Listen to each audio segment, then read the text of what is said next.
Okay, good afternoon, everyone. I'm actually glad that there was a snowstorm because otherwise we might not have been able to fit in this room. So it's actually nice to see so many of you come from this event. We're delighted to have Elon Lindenstrauss to give the 2024 Simons Lectures. It's a series of 3 lectures. So today, tomorrow, and Thursday. So the Simons Lectures are the most distinguished lectures in the department, which were made possible by a generous gift of Jim and Marilyn Simons, whose generosity in mathematics is infinite. We have Simons professors, we have Simons investigators, we have people funded by Simons collaboration grants, and so on, and who are in the Simons building, and we are listening. We'll be listening to the Simons lectures. So Elon Lindenstrauss doesn't need any introduction. He's the leading expert in homogeneous dynamics. His celebrated results include many things: the quantum unique incompleticity theorem for hyperbolic arithmetic surfaces, the proof of the Littlewood conjecture in almost all cases, except a set of dimension 0. And he has received many prizes for all his contributions, including the Fields Medal, and I will pass on the others. So you came to listen to Elon, so Elon, the floor is yours. Please welcome him. Thank you.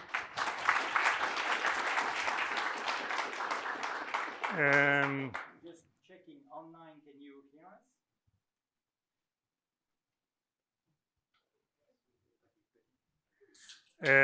So thanks for coming. I certainly didn't expect so many people on snow day. And thanks, Michelle and everyone, for organizing this and sort of making sure that we are able to have these talks despite most of the stuff being away. I'm going to give 3 talks about rigidity aspects of homogeneous dynamics. The 3 talks are completely independent, so I sort of actually wondered whether the right order is to have this talk the first talk, or the talk tomorrow the first talk. So anybody, I know this is a bit stupid to say this, but anybody who didn't come today should feel would not miss anything to listen to the talk tomorrow. Okay, so maybe I'll start with a result of Margulis, an important result of Margulis, which a priori has nothing to do to dynamics of any kind. So you start with an indefinite quadratic form, real quadratic form, where the entries are real numbers.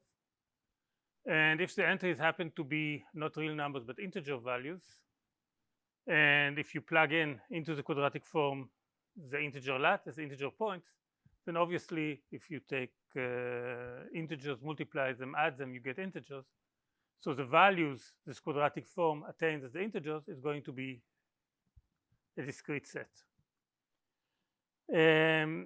Now, if you take binary quadratic forms, which are certainly have a very rich theory, but if you take binary quadratic form like x1 squared minus theta squared x2 squared, for theta what is called a badly approximable number, but no need to define it, and just take 1 plus square root of 2, then you could easily see that for any integer values you get, just because you can't approximate square root of 2 very well by rationals, the value of this quadratic form would either be 0 or is going to be bigger than some definite constant, which probably in this case is 1, which is bigger than 0. So the values this quadratic form attains as the integers at least near zero contains only zero.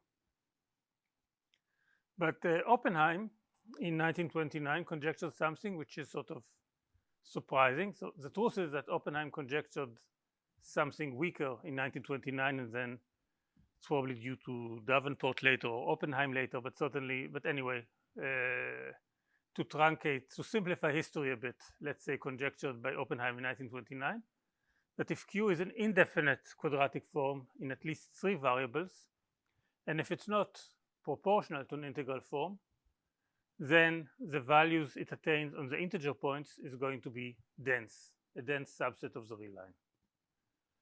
And okay, I mean, this is a general, and at least we said that for a binary quadratic form this is just not true, but if you have at least 3 variables, this is now a theorem by Margulis. And the reduction, but just by restricting to an appropriate 3-dimensional rational subspace of the integers, it's easy to reduce to the ternary case, to the n equals 3 case. And actually implicit in some of the efforts that were done before Margulis, most notably by Castles and Swinnerton-Dyer, and certainly explicit in what Margulis does, is the role of the space of lattices in solving this problem. So ZD is one of many possible lattices in RD. And to normalize things, I'm just going to look at lattices which have volume 1. And if you look at lattices of volume 1, then they are determined by the set of generators, which is if you put them together, you'd get a D by D matrix of determinant 1.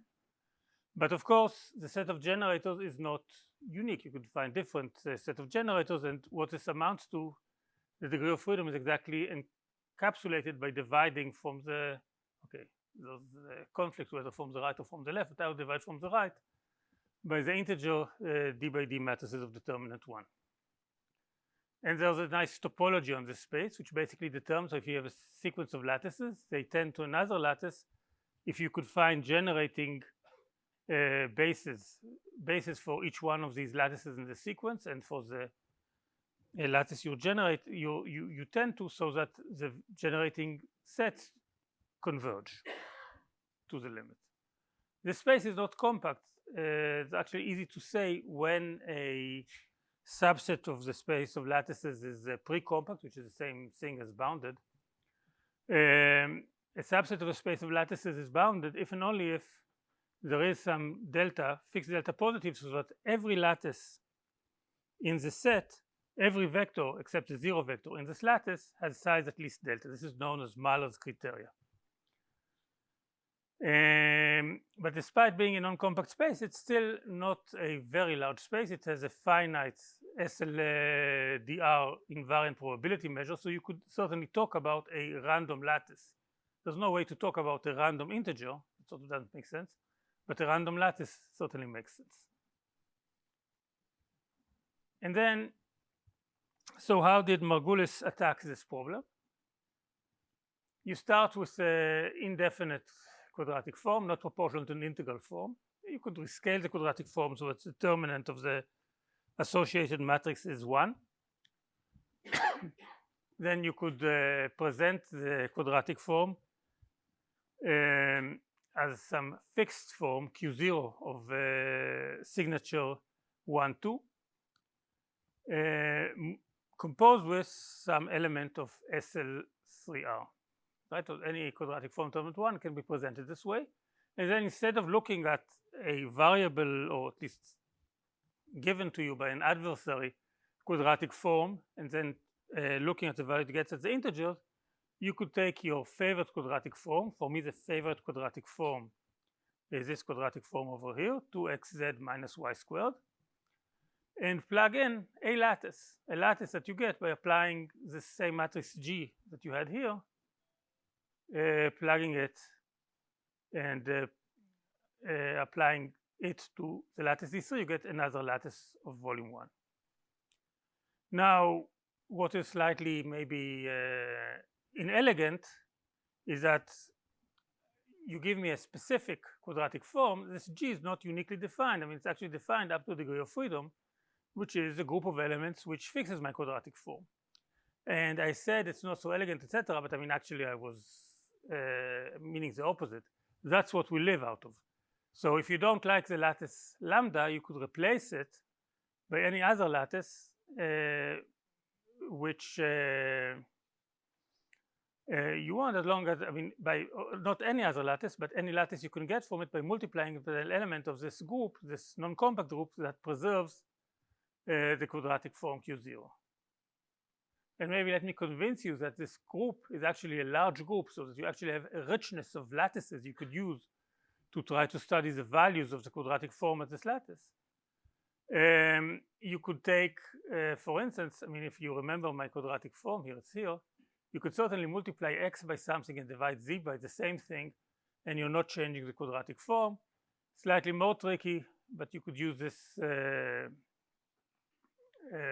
this matrix, and if you check, it also preserves the quadratic form. This matrix is what's called a unipotent matrix. The eigenvalues are all 1. And these two matrices, AT and US, are actually related. If you conjugate US by AT, you actually get a matrix of the same form, but by a different parameter, and the ratio is exactly e to the t. Okay, and then what Danny and Margulis proved, which I don't know if you noticed the dates. I mean, this is certainly strong enough to prove the Oppenheim conjecture, but it was proved after Margulis proved the Oppenheim conjecture. It's sort of a strengthening. Margulis proved some partial result toward this theorem, which was enough for him to prove the Oppenheim conjecture. Then with Danny, they have this beautiful theorem that if you take any lattice whatsoever and you take its orbit under this group that preserves this SOQ0, this group that preserves this particular quadratic form I told you about, it's going to be, so there are two options. Either this orbit is closed, periodic, I'll tell you what I mean by periodic in a minute, or the orbit is dense in the space of lattices. Now, what do you mean by periodic? So I guess everybody would agree if I have some flow, some action of the real line, what is periodic? It's just that it comes back to itself. If I have a more complicated group like this group that preserves, like this SO2, this group that preserves the quadratic form Q0, it's sort of, you could argue what it means, but for me what it means is that when I take the group and divide by the stabilizer of my point, I have a finite volume. So the whole orbit has a finite, natural finite invariant probability measure. And with this definition, sort of slightly because of this group SO21 is sort of an interesting group, you could actually have periodic orbits that can be unbounded, but they still have finite volume. So suppose I have some point, and the point, like we said, is a coset of some matrix in my space of lattices. And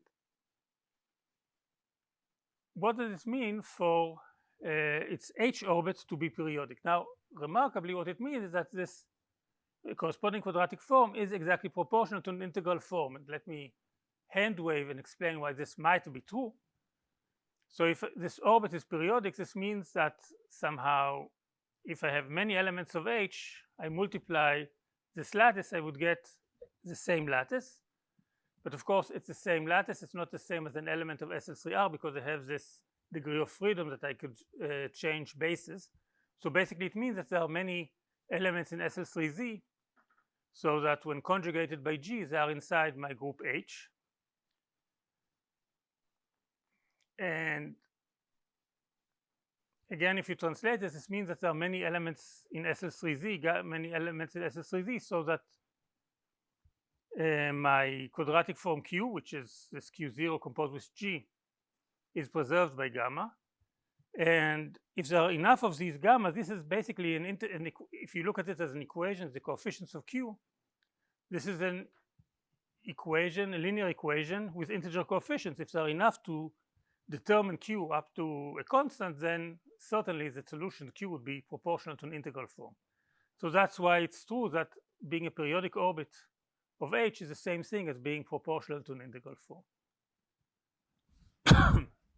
So if you knew something as strong as Dani-Margulis theorem, the Oppenheim conjecture is a triviality, because and in fact we are sort of assuming something so strong like this Dani-Margulis theorem, so let's prove something stronger than Oppenheim. Let's not just look at the values q attained as the integer vectors, but at the primitive integer vector, as those triplets of integer numbers that do not have a common divisor.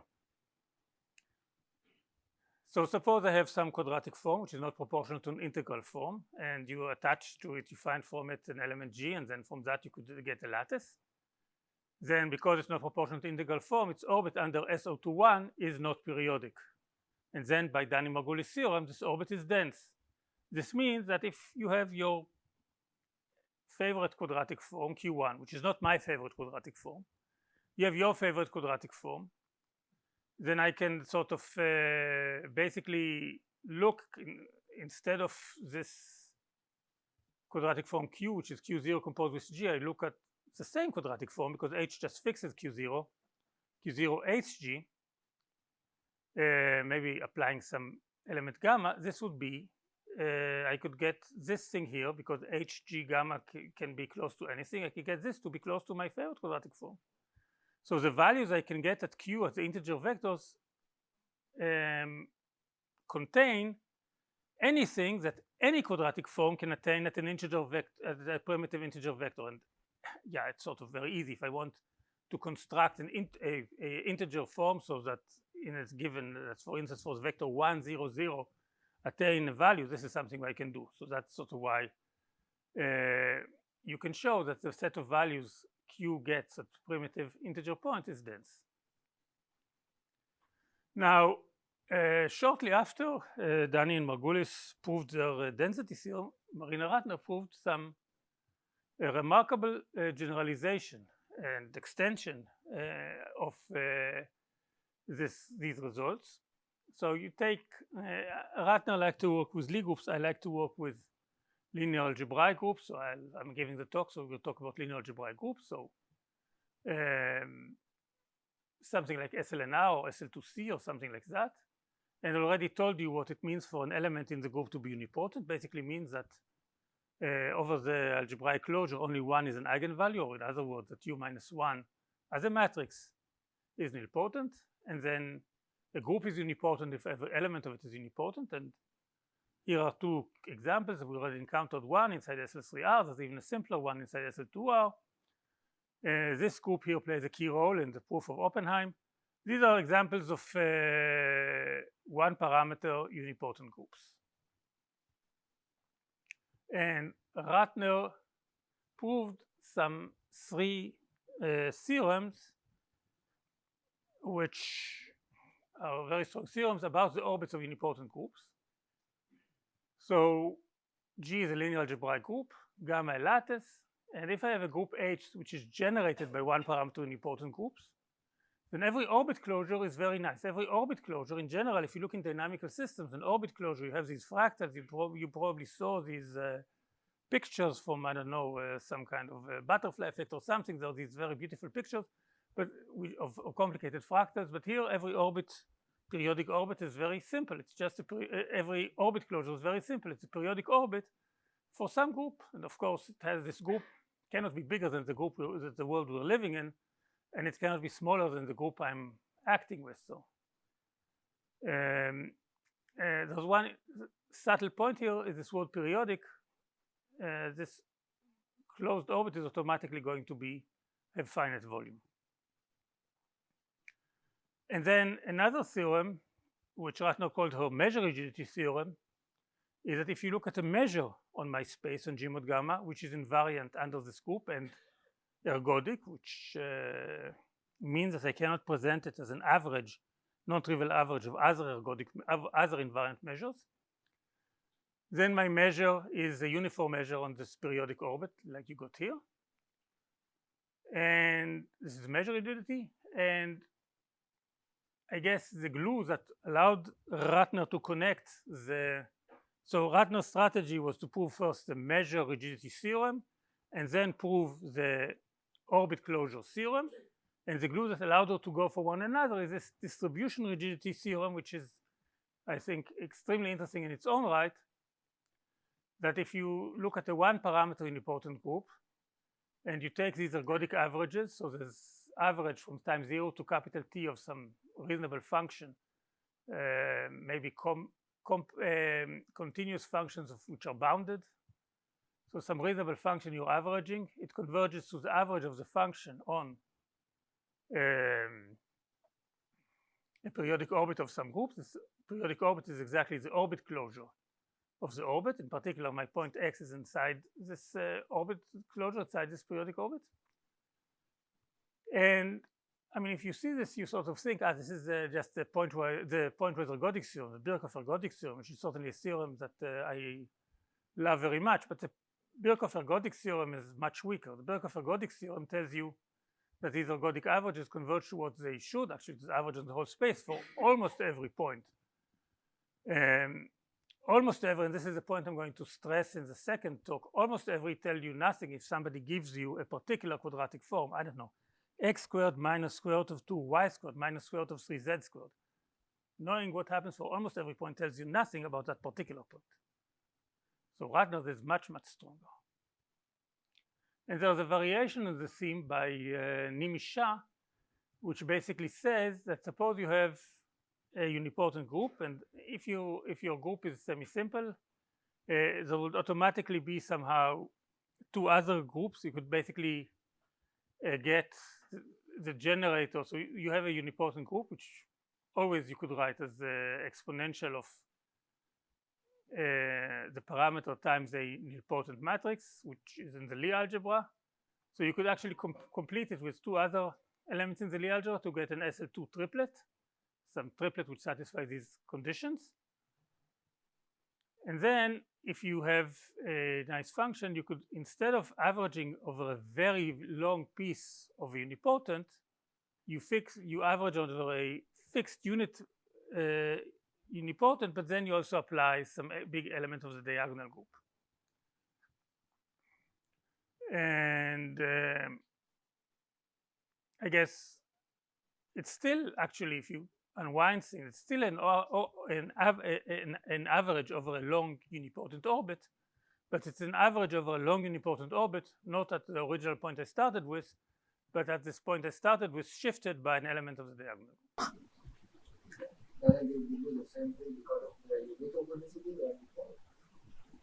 It's not unique ergodicity, because there could be several.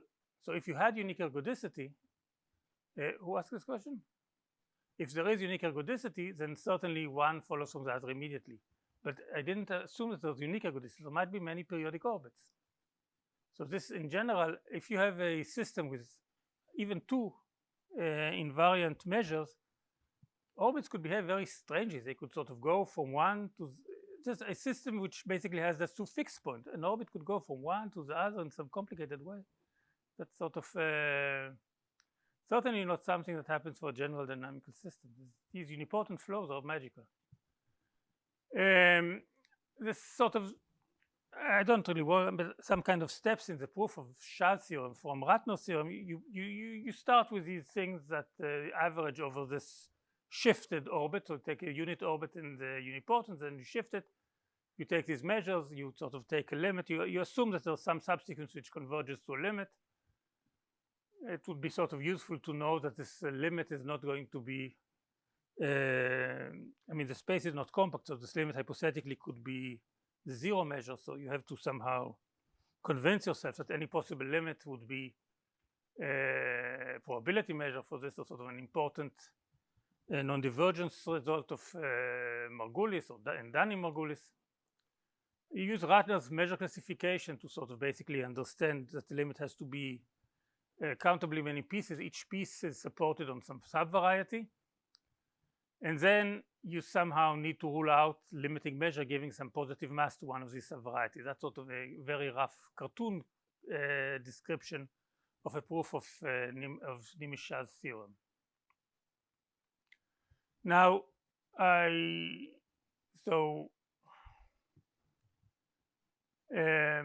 one of the sort of Ratner's theorem has been a remarkably successful theorem. There have been applications to things you wouldn't imagine would be relevant. For example, there are important results of Watzel about non-vanishing of L functions. That's the critical value, which use Ratner's theorem. What's the connection between non-vanishing of L functions and these kind of things? Not so clear.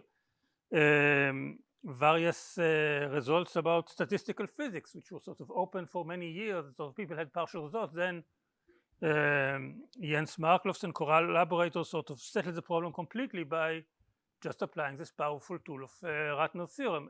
It's sort of an incredibly diverse in logic, those applications. I mean, there are sort of applications which are remarkable. But one thing that Ratner did not come with is a rate. And one thing which people like, and it's important, sort of sometimes for applications it's nice to have a rate, sometimes for applications it's crucial to have a rate. You know, so maybe start with a point which is not on any one of these periodic orbits that trap an orbit. You would like to understand how fast this average converges to what we know is going to be the limit, which is the average of f over the whole space. Now, okay, you want an estimate. Obviously, we were once talking about in the quantitative world, if you're extremely close to one of these periodic orbits, then certainly it will take you a long time to escape from it. So there will be some non-trivial dependence in this rate function on my starting point. And the variant is just to try to estimate in Nimish-Schall's theorem how fast you're going to the limit. Best case scenario, basically if you have an average of things which are not really super duper well structured, you could at best expect a square root cancellation. So at best you expect this to be something like t to the minus 1/2.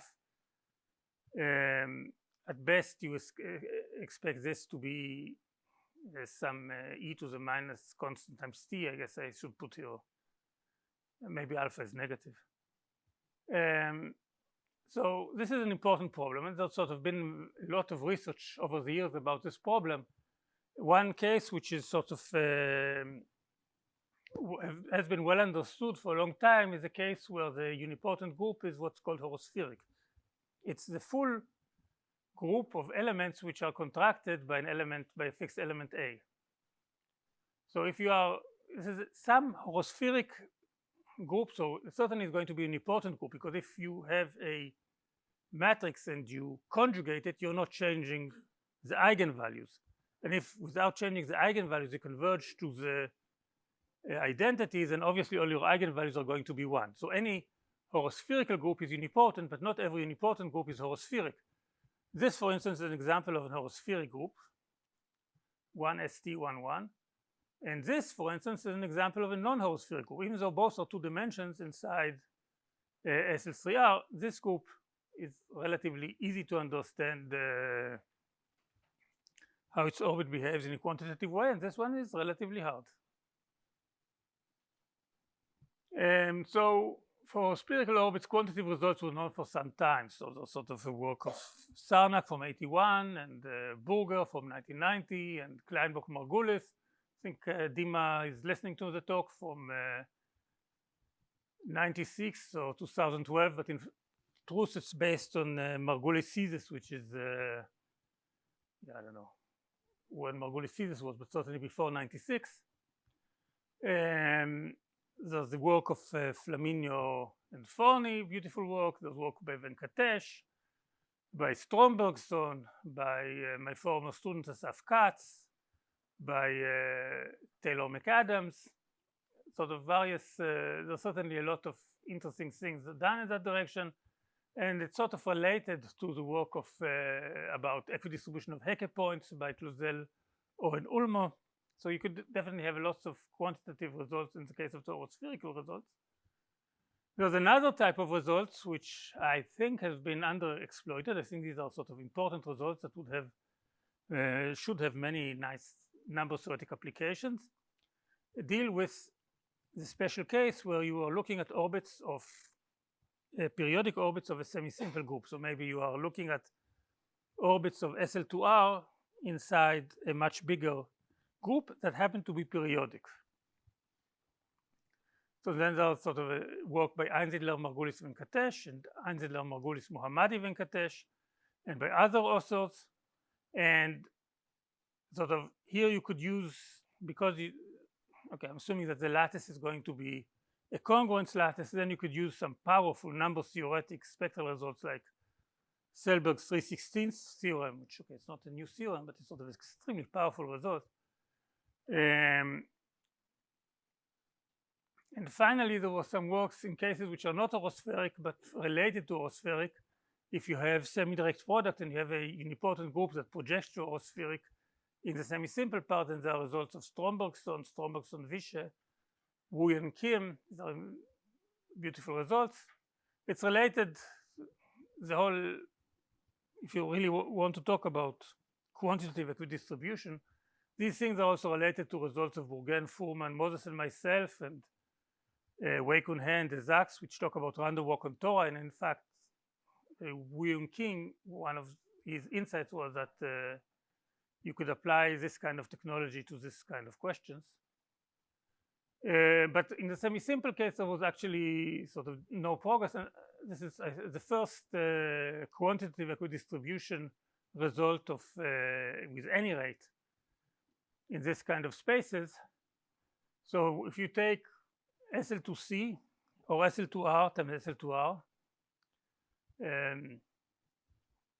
you take one of these two groups, and then you take a unipotent group. Like I said, any unipotent group comes basically from an embedding of SL2 inside my group, which I look on the unipotent subgroup of SL2R. So I'm taking the only interesting cases, which are here, is anything else is either horospheric or going to be the same up to conjugation, is to take the obvious embedding of SL2R in SL2C if I'm looking at SL2C, or the diagonal embedding of SL2R in a product of two SL2Rs.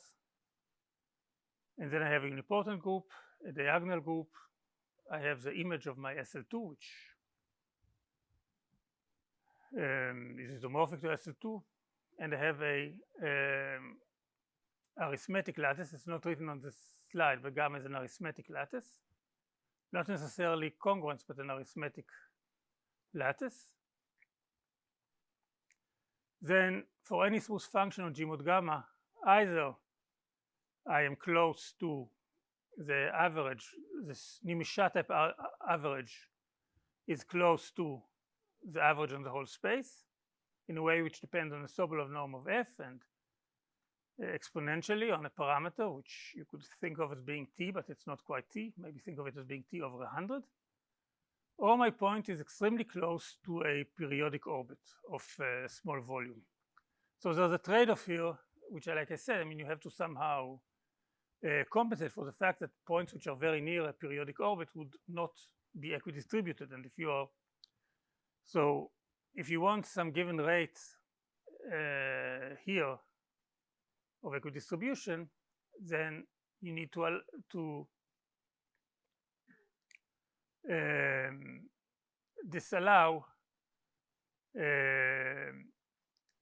being close to periodic orbit of a comparable volume.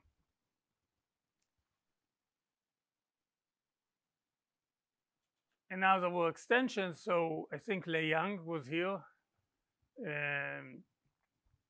not so long ago. He talked about his result where he was looking at the case of SL3R modulo SL3Z, where you can embed an SL2 by just in the trivial way. That was sort of Lei Yang was discussing this case here. So this result, I don't know if I've said, but it's sort of his joint work with Amir Mohammadi, Jiren Wang, and myself. So now with Amir Mohammadi, Jiren Wang, and Lei Yang, we were also able to treat the case of Oppenheim conjecture. And this actually implies questions like how close can I make n squared minus square root of 2 m squared minus square root of 3 k squared close to, I don't know, cubic root of 2. Now you could answer that with a given size on the n, m, and k.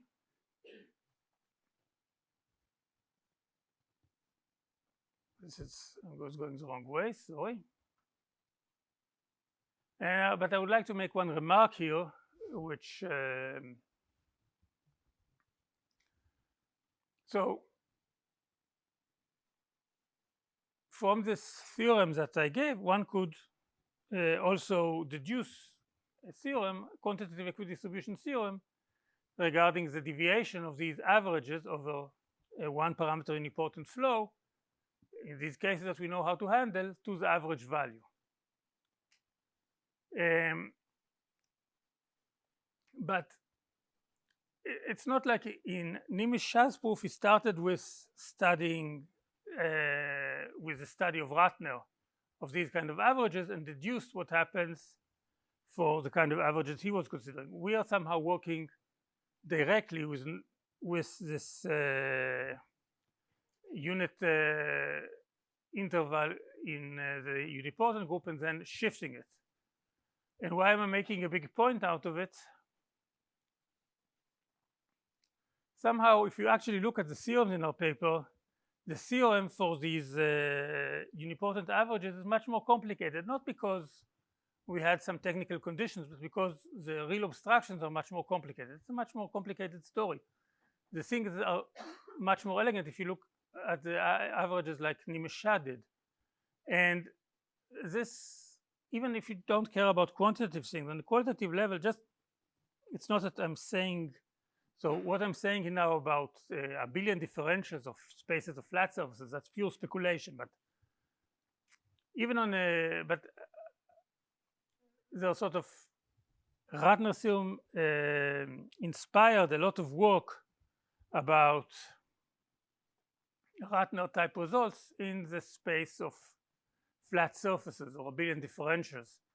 So just flat surfaces are what they seem. Maybe you have something, a piece of paper, and you glue pieces together, and you can't really realize this gluing in 3 dimensions without causing self-intersections or something, but you sort of glue pieces of paper together, you get closed surfaces, which some singularities. This has a beautiful theory, incredible amount of deep mathematics that came into the study of these simple objects. And there are the conjectures that somehow we learned, we learned was actually conjectured by Forney before us, so it's conjecture of Forney, that if you look at the strata of flat structures on a genus G surface with k singular points, so you basically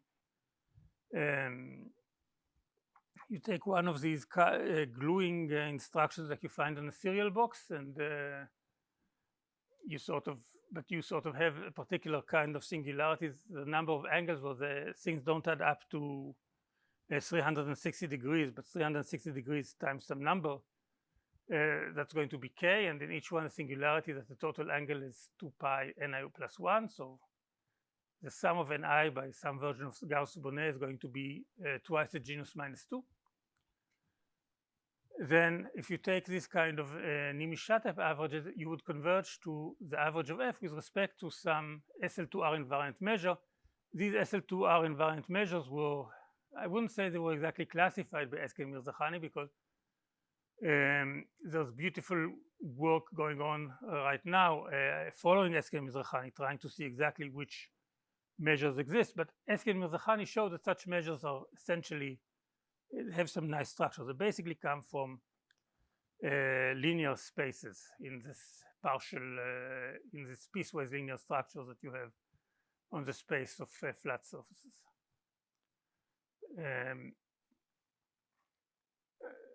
So, and that conjecture is likely true. I mean, Eskin, Mirzakhani, and Mohammad in famous work showed that if you add some extra averaging, so the Cesaro average of what I said should converge to some nice measure, actually converges to some nice measure.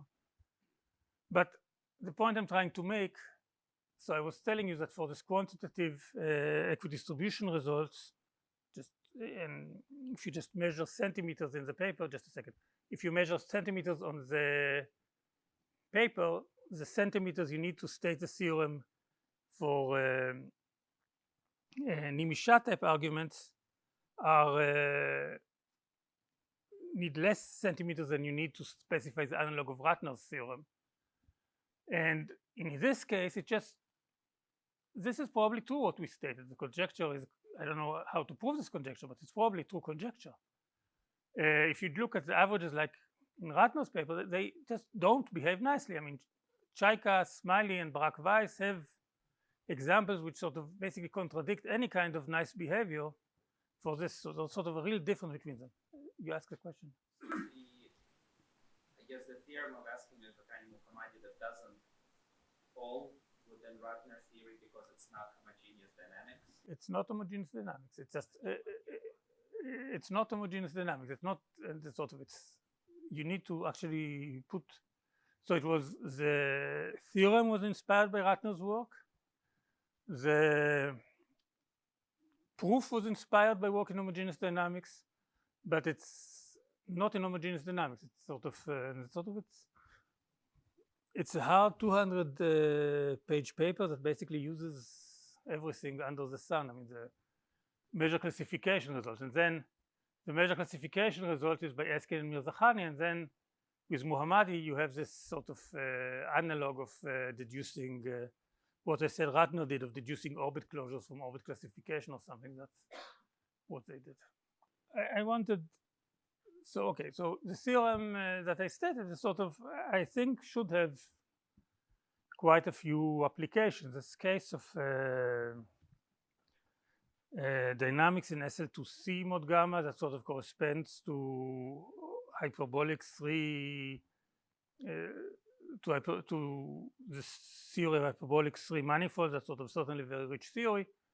Taking SL2R times SL2R, it sort of has many applications. But here's one concrete application that I think is nice, and sort of I was talking about it for lunch.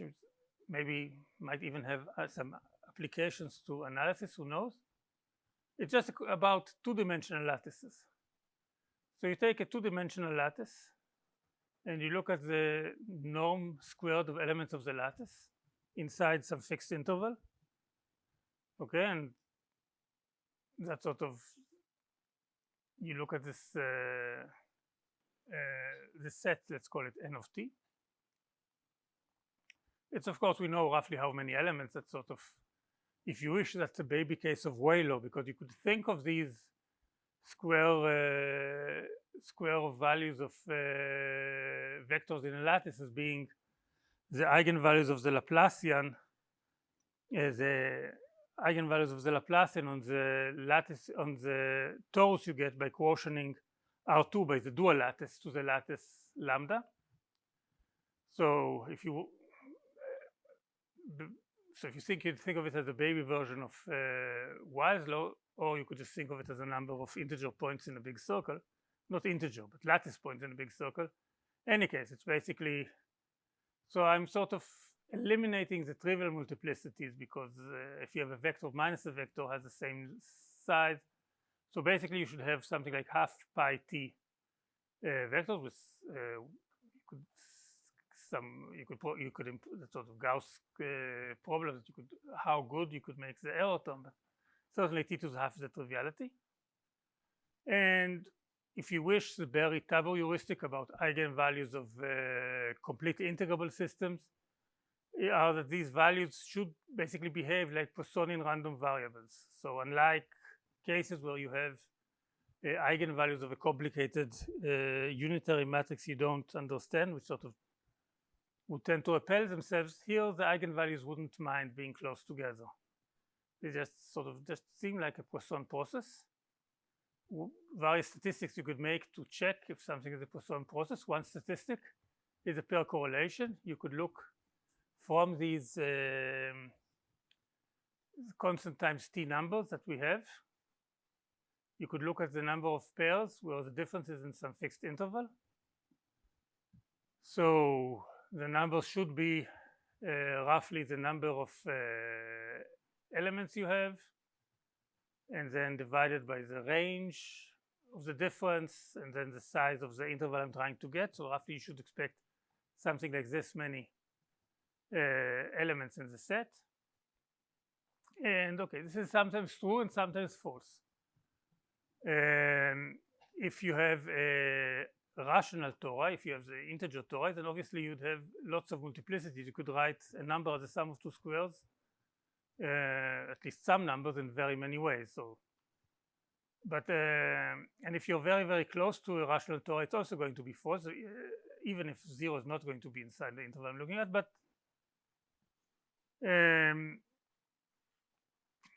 one might ask whether it might be true for almost every tori or for some explicit tori. I'm going to ask this question, and I would like to say that this is not so unrelated to what we were discussing at the beginning of my talk, because this thing counts for suitable shape f inside R4, the number of integer vectors in some four-dimensional lattice where a quadratic form has values inside the interval alpha beta, quadratic form being, of course, the one you get from looking at the value of n1 v1 plus n2 v2 square the size of this, where v1 and v2 are generators for my lattice lambda, minus another thing of this type, right? So it's a 2-2 quadratic form, a quadratic form signature of 2-2. So it sort of certainly falls within the realm of Oppenheim conjecture for 4 variables.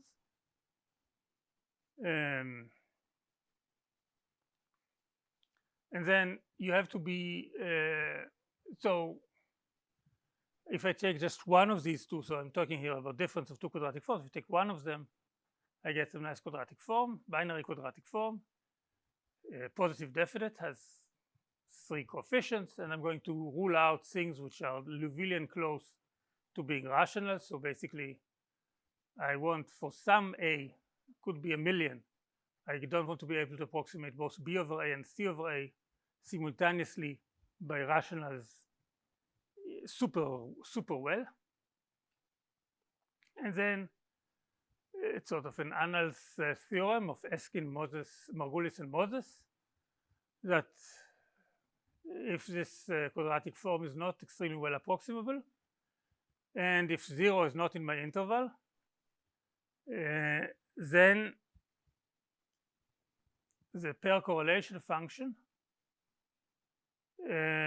converges to what you'd expect as t goes to infinity. And this was shown earlier for almost every lattice by Sarnak.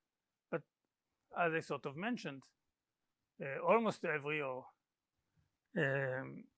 all except the house of dimension 0 set of points, that's sort of for me less exciting. I would like to be able to say that this particular torus satisfies or doesn't satisfy some statement.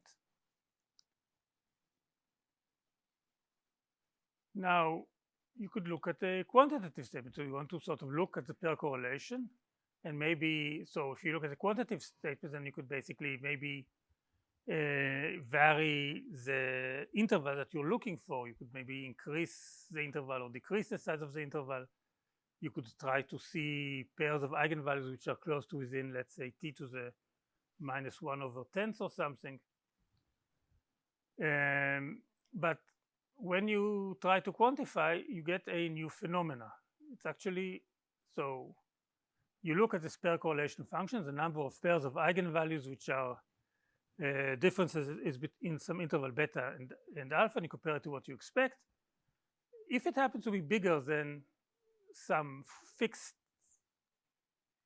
so this thing is something roughly t, if they don't correspond up to what the number theorists would call a power saving, if the difference between them isn't a smaller power of t than what you'd expect, and there's some dependence on alpha and beta, which allows you to maybe look at pairs whose difference is very close to being a million, then it could happen.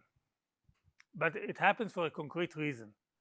There is exactly one, no more, no less, pair of vectors, integer vectors, or vectors in the lattice in this case, exactly one pair of lattices which are not too large. I mean, they're basically of size t to the delta, but their inner product is very, very close to 0. It's roughly 1/t. Okay, so you have exactly two vectors which are almost orthogonal, And why are almost orthogonal vectors, why do they cause trouble? Because if you had vectors which were truly orthogonal, then the size of kv1 plus lv2 minus kv1 minus lv2 would be exactly 0. If they are almost orthogonal, then they would sort of maybe be very close to 0, and you just count the contribution of particular pairs of vectors of this type to your pair correlation function. If you compensate for this error, then you get a power saving. Okay, so you get some new phenomena. If you don't get a power saving, it sort of means something about your original lattice, and you might be surprised. I mean, why is there exactly one pair of orthogonal vectors? Well, the reason is if there are sort of two pairs of almost orthogonal vector in the sense I described, then you're going to have this sort of imposes that you'd have a very good rational approximation to your torus, which I ruled out at the beginning. So even if you don't have a very good rational approximation to your torus, then you might still have these two almost orthogonal vectors, but no more than that. Now, this discrepancy can occur, and in particular, if you took a square lattice, so if you took a lattice which is generated by two vectors which are perpendicular, then certainly, like I said, I mean, there would be each norm appears with, or almost every norm appears with multiplicity 4, not 2, like for generic lattice. But the uniqueness of this V1 and V2 implies that if I took a rectangular lattice, a square lattice, then indeed, as long as you don't count 0, because if you count 0, then the theorem will just be false. As long as you take an interval which doesn't include 0, then the number of this interval could be as close as you want to 0. There's no sort of restriction here, but doesn't include 0, then the number, the pair correlation function is basically what it should. Okay, so let me just summarize some concluding remarks. Basically, these kind of quantitative equidistribution results in homogeneous spaces sort of actually predated Ratner's theorem. Sort of Sarnak wrote something in 81, and Margulis in his thesis treated things which are very closely related. Look at Wikipedia when Margulis got his thesis. His thesis was only published in 2000 and something, by the way. That's a beautiful book, but took a few years to be published. Another thing I sort of, but so this is sort of, but I mean, there's really, I think, a remarkable advance in sort of many fronts, and I think these things should have an impact. And I showed you one particular advance, which is in the joint work with Amir Mohammadi and Jiren Wang, and then later with Lei Yang. Another thing, sort of, there are these two that I didn't realize before I started this work, is to which extent this Shah-type equidistribution, this thing taking a unit in a horosphere and sort of applying to it an expanding element, is a more stable and robust thing than looking at what Ratner did initially of one parameter unipotent group, same point, starting looking at bigger and bigger orbits of it. You could translate one to the other by what's known as the linearization method, but sort of one of them seems to be a better thing to work with for this kind of quantitative results. Another interesting thing is that quantitative results reveal new qualitative phenomenology. That's you sort of see new things when you look at this more careful. You apply this more careful this microscope to see it more carefully. And what's also beautiful, which, okay, if I had an example and related to this work, I would have advertised it here, but there is an example like that in this paper by Einzidler, Margulis, Mohammadi, and Venkatesh I quoted earlier. Sometimes when you have a quantitative results, you can overcome some difficulties that sort of you have a result. You just prove some qualitative result, some equidistribution result, something about how forms in genii distribute or something. You just care about the qualitative results, but that's the fact that you have a quantitative result allows you this extra flexibility to prove things you couldn't do otherwise. So these things are important. So okay, so that's sort of like I said, I'll sort of finish before I finish. Just to again remind that tomorrow's talk would be completely independent from this talk, and the talk on Thursday would be completely independent from this talk, but morally they are related, of course. Okay, so thank you.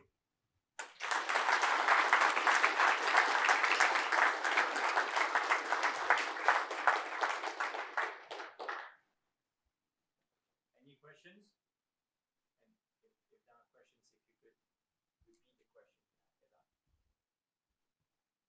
Yeah. Okay, let's start.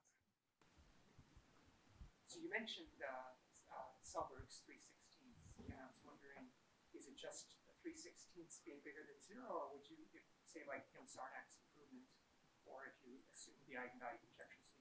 What is important is that is uniformity. It doesn't really matter if it's 3/16 or any other number less than half, but this is sort of a uniform statement that is true for any arithmetic quotient, whether it's coming from division algebra or SL2, and whatever congruence condition you're imposing, it's a uniform statement that this one number works for this infinite collection of surfaces. That's important for us. Yeah. You mentioned that you should behave like a Poisson process, and you checked the correlation does. Is there? Can you say more? Is it? I can't say much more, but I should have mentioned there's work by Blomer, Bourgain, Radziwill, and Rudnick, and they were looking at something different. They were looking just at the smallest gap that you have. And okay, so the smallest gap that you have, if you look at almost every square lattice, it sort of probably behaves to the level that they can see like a Poisson process. But then if you look at a very, very, very specific lattice, basically probably something like a lattice which is 1 and square root of d in another side or something like that, for this very, very specific lattice, if you probe very carefully, it's not exactly what you see for the Poisson. But of course, I mean, for very specific things also, it's so just... Is there an intuitive reason why it should be infinitely divisible?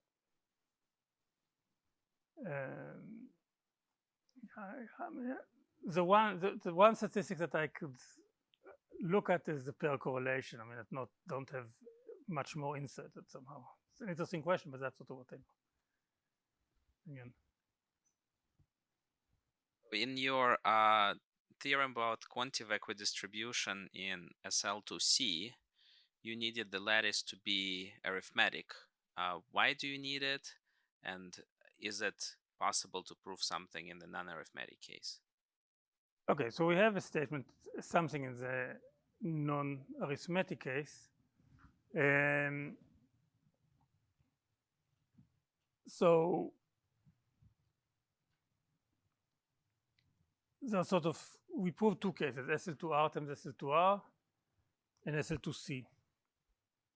And I mean, already this application I told you about eigenvalues on flat torus, it was just about using the equidistribution theorem for a very simple case, that's SL2R modulo SL2Z times SL2R modulo SL2Z. That already has nice applications. But if you look at irreducible lattices, or if you look at lattices in SL2C, at least, so the lattices may not be arithmetic, but you could sort of put them in some side. They can be placed inside the points of they can be generated by matrices with algebraic entries. That's one thing that is sort of needed to control how close things return. That's sort of one thing which is useful, but it sort of occurs automatically except for this case of products and lattices in SL2. Another difficulty is, so I don't know too many examples of non-arithmetic lattices, but the one construction I know of in SL2C is the Piasecki, Gromov-Piasecki-Shapiro example, that you basically take two arithmetic lattices and sort of which are different, but they share the same sort of on a SL2R orbit. They would sort of look the same, and then you glue them. So in this kind of example, you have SL2R orbits which intersect your lattice in something which is Zariski dense, so sort of many points, but not a lattice. And that you also need, so if you sort of start with such a point, then that also somehow affects how the orbit is distributed. So the result that, so there is a result in our paper about non-arithmetic cases, but it's not, in my view, not entirely satisfactory. I guess a side comment is that those quotients, if you take a quotient by SU2, then you will have a hyperbolic 3 manifold. But I don't know if it's useful at all to think about going from hyperbolic 3 manifolds to examples of lattices, since here the application comes from the. Okay, I mean that's for my point of view, this is the same thing. There's got to be some examples. They might not be interesting for the application, but no, there are examples. Also, it's interesting. There are examples. They're interesting. The lattices in SL2C, I mean, sort of non-arithmetic lattices, that's sort of an extremely interesting question. And sort of, if you understand non-arithmetic lattices in SUN1, then it's even more interesting, because very important open question whether there are non-arithmetic lattices in SUN1 for n bigger than I don't know, 2 or something. I'm just saying that somehow we have a result, but it's not what I think is a definitive result that one could say about these cases. Any other questions? Any questions online? Okay, let's thank Elon again. Thank you.